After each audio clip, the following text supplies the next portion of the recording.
I want to speak a bit tonight. I've been praying the last week, knowing that this was coming up, and I'm teaching or speaking like 5 times this week, and so it's every night's been prepping for something for the next day, and so it's been a lot of just, okay, what are we doing tonight? What are we doing tomorrow? What are we doing, the day after that? And so this one kind of just started a week ago, kind of brewing in me, and when I was prepping for one of my teachings in our level 3 school, and tonight I want to talk a little bit about the cost in Christianity.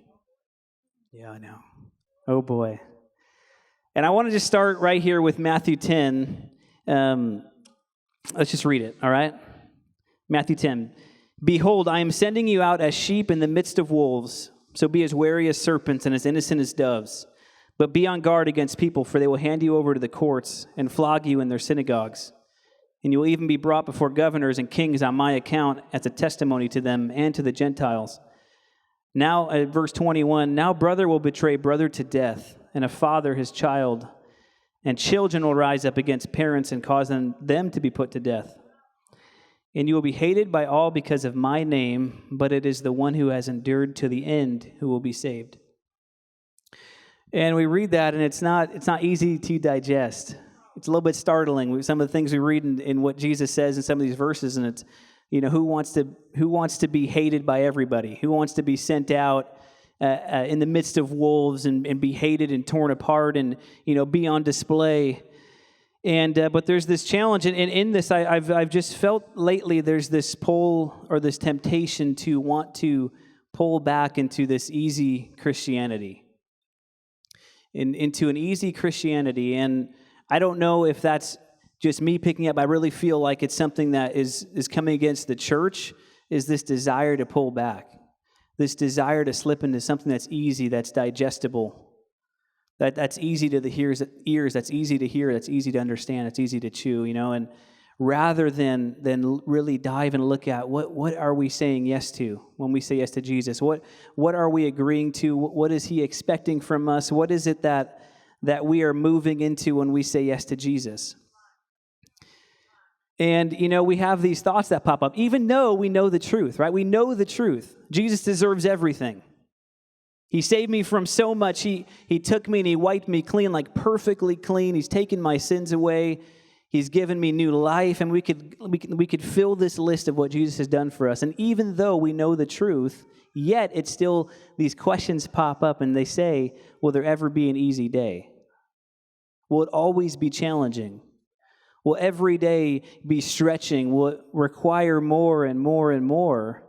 And so I feel like there's that distraction that wants to come in, even in the middle of the truth, and just to kind of say, you know what? It's okay to settle. Or, it's okay to pull back a little bit. Let's give into something that's digestible. And is there such a thing as an easy Christianity? I'm not going to answer that one. I want you to think about it. Is there such a thing as an easy Christianity? And I don't know that it's meant to be easy. I look in my life, I think I see the things that I have that I've had to work hard for. The good things in my life, they required effort. They required sacrifice. They required something in order for me to attain it. And I'd like to believe that with Christianity, it works the same way. To have a working, fruitful Christianity in my life, it's going to take some effort on my part. It's going to take some sacrifice on my part. It's going to take me being willing to do something that's difficult. It's going to take me being willing to listen to Jesus and obey him. And sometimes the things that he tells us to do, they're not easy to hear. Just like what I just read, it's not easy to digest. It's, you want me to do what? You want me to say this to who? You want me to forgive this person? All right, it's not easy, but those difficult things, they always produce fruit when we're willing to obey Jesus and really go after that stuff. And so I don't, we live in a culture that wants easy, right? I could pull up my phone right now and I can order some food to be DoorDashed right now in like 10 minutes. Yeah. Taco Bell, Johnny, let's go. We live in an easy culture. We want something right now, immediate. We don't want what takes effort, that takes sacrifice. We want something that's immediate, that's digestible, that's easy to hear. And I think that, that kind of transfers over into Christianity in circles. We want what's easy to hear, that's easy to swallow, that we can easily do. It doesn't take effort. But when I look at it, there's only one Christianity, and it's the Christianity that Jesus sets forth. It's the standard that Jesus sets. That's the Christianity that we need to live, that we need to pursue, that we need to model in our lives. And it's the Christianity that he taught his disciples, who then passed it on, who then lived it with their lives. And eventually that comes to us, right? That message, the gospel message of what is the standard, what is the expectation. And so, I said this kind of started for me. I was prepping a teaching for our level 3s on the book of Galatians. And it's a great book. It's a different book. And just some context real quick. Okay, so Paul, he writes this letter to the Galatians, and it's a region of churches that he's planted, and it's really a letter of correction, and it's about an uncomfortable word. I'm going to say it, circumcision, and it's really all about circumcision. And he's planted these churches, and these guys are sneaking into the churches that he's planted, that he's fathering, and he sees them as his children. And these guys called Judaizers are coming in with a different gospel than he's preached to them, he's brought to them, and they're trying to mislead them and get them to go astray back into living the law, back into obedience of the law through circumcision, that in order to have salvation, you have to be circumcised. And they're trying to put the law back on them, when Paul's message to them is salvation comes through faith in Jesus Christ alone, and that's why he was sent. And he says, and he gives his credentials, he's listing them in Galatians, his credentials, who he is. I received my message from Jesus directly.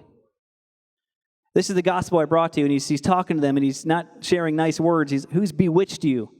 How have you so quickly deserted the gospel and the grace of him who called you?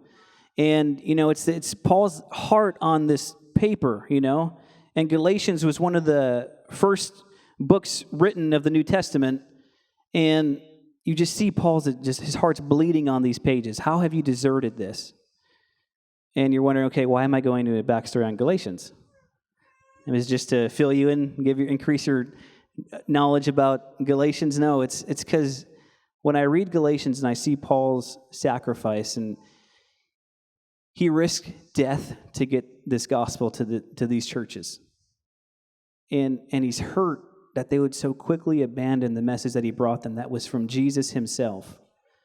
Why would you want to go back into a life of slavery, putting yourself back under the Old Testament, back under the law, when Christ comes to set you free? And now you can have salvation. It's yours if you just have faith in Jesus. And so he ends his letter with this, and it just blows my mind every time I read it. It's Galatians 6:17. And Paul says, from now on, let no one cause me trouble, for I bear on my body the brand marks of Jesus.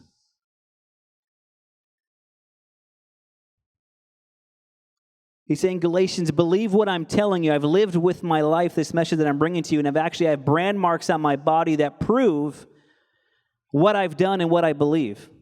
I have the brand marks of Jesus. I have the scars to prove it. And it's, Paul was willing. He knew that when he came to Jesus, when Jesus met him on that road and blinded him, and he's suffering with blindness for 3 days, he knew that his life would never be the same. And he knew that there was a cost that was that was demanded of him. He knew there was a sacrifice that was demanded of him that would include suffering, that would include all these different things, and yet he was still willing to pay the price because he was more concerned with these churches he planted that they would actually know Jesus than he was about his own personal well-being. And in Acts 9, after Paul is on the road and after his conversion experience and God's calling Ananias to come and heal Paul's blindness, he says, the Lord's telling Ananias, he is a chosen instrument of mine to bear my name before the Gentiles and kings and sons of Israel, and I will show him how much he must suffer for my name's sake. How often do we talk about that? That there's a suffering in Christianity? What? Who wants to go and suffer? And yet when we read Paul, all we really see is we don't see him complaining about his suffering, do we? There's only a few times that he actually lists the things that he's encountered in his years of ministry and in his tours around the Gentile nations or the world where he's reaching. There's only a few times. He doesn't like to boast about what he's been through. He considers it foolishness to boast about what he's done. He'd rather boast about Jesus and how he's called into this place of suffering for Jesus. And I just find that so inspiring that we would dare to settle for something less.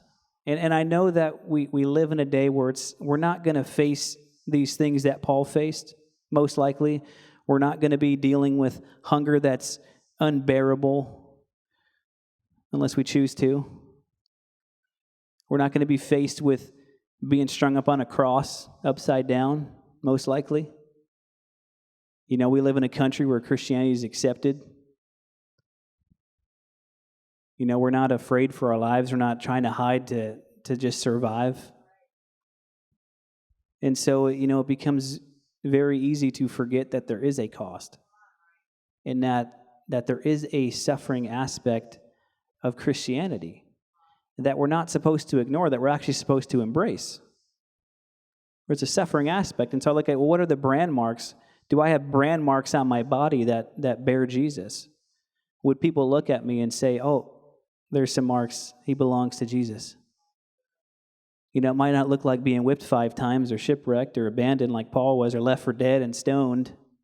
And he lists them all in 2 Corinthians if you're interested, chapter 11. It's pretty wild stuff. I don't have those on my body, but do I have brand marks? Or is there something noticeably different about me? Have I endured hardship? Have I endured different things in my life, difficulties or challenges, that people would say, man, that's a Christianity right there. And so I bring this message, and it's really a message to myself, and honestly, it's for me, it's about perspective. I sat in life group last night, and Nick did an awesome job, brought this message about how, we get so caught up in what's difficult, in the hard things that are going on, that we're enduring, that we're doing, and we forget to put our eyes on what God is doing in us or through us or around us. We forget to celebrate the little things that he's doing or the big things that he's doing. And so we took time last night just sharing, guys opening up and sharing about not the negative things that are going on, but the positive things, what God is doing. And if I'm honest with you guys, for me too, I know that I've felt myself go into this mentality at times where people say, Ryan, how you doing? I go to the bank. How you doing? Like, I'm great, but man, life is hard. And it hasn't been a coincidence. It hasn't been once or twice. I find myself repeating this line, even almost unconsciously or subconsciously, whatever the word is. Thank you. That life is hard. And I realize that, since having a newborn and all these projects I've been involved with and different things, I've allowed myself to get overwhelmed. I've allowed my mind to shift from what God is doing in the difficult and just focusing on the hard. Which brings up the questions, well, is there going to be an easy day? Does it get easier?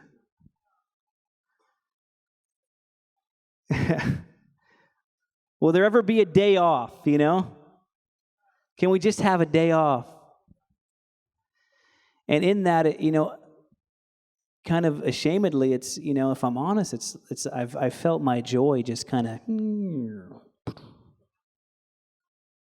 I was called out on that recently, and I appreciated that because it was a reminder of, why have you let your joy tank? There's so much to be thankful for. There's so much to be grateful for. And even in the difficult, even when it's hard, because it's hard, right? Some things are difficult. But when we read Paul's life, we really have nothing to complain about. I really don't have anything to complain about. Gosh, if he could do that, man, what do I have to complain about? If he could do hard, certainly I can do hard. And if he can do hard joyfully, gratefully, thankfully, with a full heart, pressing forward, moving on in his mission and in his call, knowing that, Jesus, you have a plan for my life and you've sent me for a purpose. If he can do that with the right focus and right attitude, well, then surely I can do that with the right focus and with the right attitude. That I can see the cost and I can acknowledge, yeah, there's a cost, and the cost looks like my whole life. It looks like all that I am. It looks like everything that I have, time, money, resources, talents, skills, right? The cost really is, and there's verses, and maybe I'll get to them, maybe I won't, but the cost really is, the demand really is your whole life. And with that comes, there isn't an easy Christianity. It's everything. It's day in, day out, but there's a way that we can do that joyfully. And there's a way that we can do that with gratefulness and thankfulness, and we can say, Jesus, I see your sacrifice. I see what you did. I want to embrace you living in me, filling me. Galatians 2:20, I have been crucified with Christ. It's no longer I who live. It's Christ who lives in me. And the life which I now live in the flesh, I live by faith in the Son of God who loved me and gave himself up for me. That's the truth. And so I get to embrace that, and it's like all of a sudden our eyes start to shift from, well, what's difficult, what's overwhelming, what's hard, to, wow, Jesus, there's a purpose in all of this, and there's actually fulfillment through all of this. Wherever you're taking me, whatever we're doing right now, whatever you're doing inside of me, there's actually purpose in this. And the purpose is I get to partner with you, Jesus. I get to actually bring your kingdom here. I get to be part of a team that installs lights in our church. I love it. I didn't have to sit at a computer in the business office today. I got to be in here on a lift 30 feet in the air, struggling with my fear of heights, because that thing doesn't, it wobbles, it shakes. Even without wind, it's still moving, and it's like, it's probably my legs shaking that are moving that thing. And yet I get to just grow and start to conquer that thing, and I get to be part of something different. And I get to embrace that, and I could say, yeah, maybe it's a lot, but you know what? Wow, look at what I gained from this. Look at the friendships that are building from this. Look at the time I get to pour in with the guys that I'm working with on this. The new skills that I get to gain that maybe I'll get to use again one day.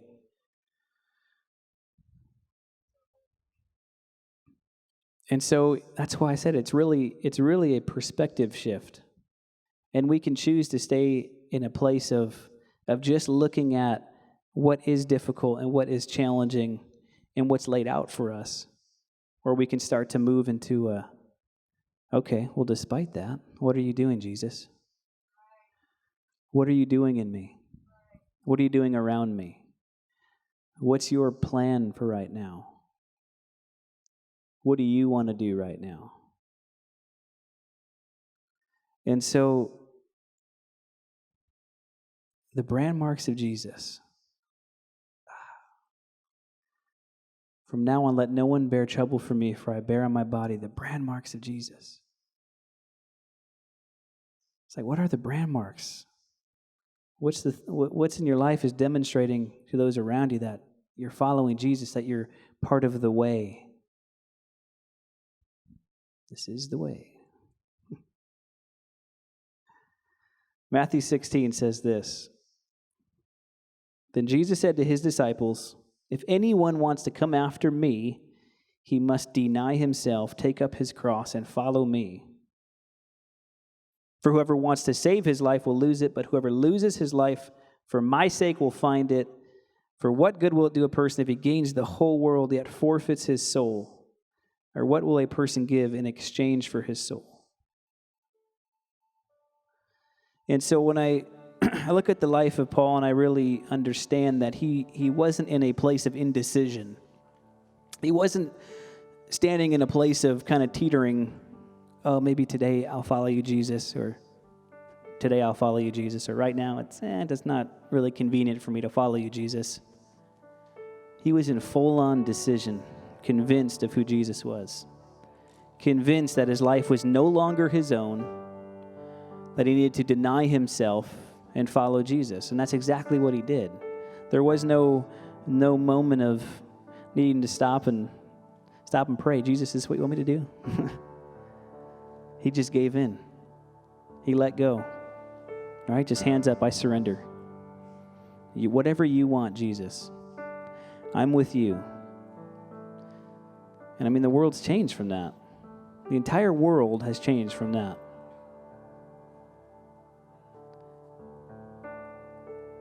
And so really we have an opportunity to say, well, is there a place inside of me that is in a place of indecision that's teetering? Or is it like just all the way over? Jesus, I'm fully yours, fully committed, willing to pay any price, willing to go where you send me, into the unknown, whatever you have for me, because Jesus, you're worth it. And so I would just ask you to examine yourself tonight. Pray. Ask the Holy Spirit to just show you, is there a place in me, even if it's a small percentage or a large percentage, that has kind of been in this deciding phase, still wondering if it's worth paying the price or paying the cost, Jesus? Is the cost too much for you? Are you willing to pay it? Are you willing to surrender your life? Are you willing to, in some ways, abandon your life for what He has? To lay it down, deny yourself,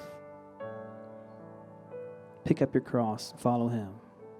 Thanks for watching the Father's House Orville YouTube channel, but don't stop there. We'd love you to subscribe to our channel so that you never miss a live service or a video. Help us spread the message of Jesus by sharing this video with your friends. You can also support the Father's House financially by clicking the Give button. Thanks again for watching today, and we hope to see you again soon.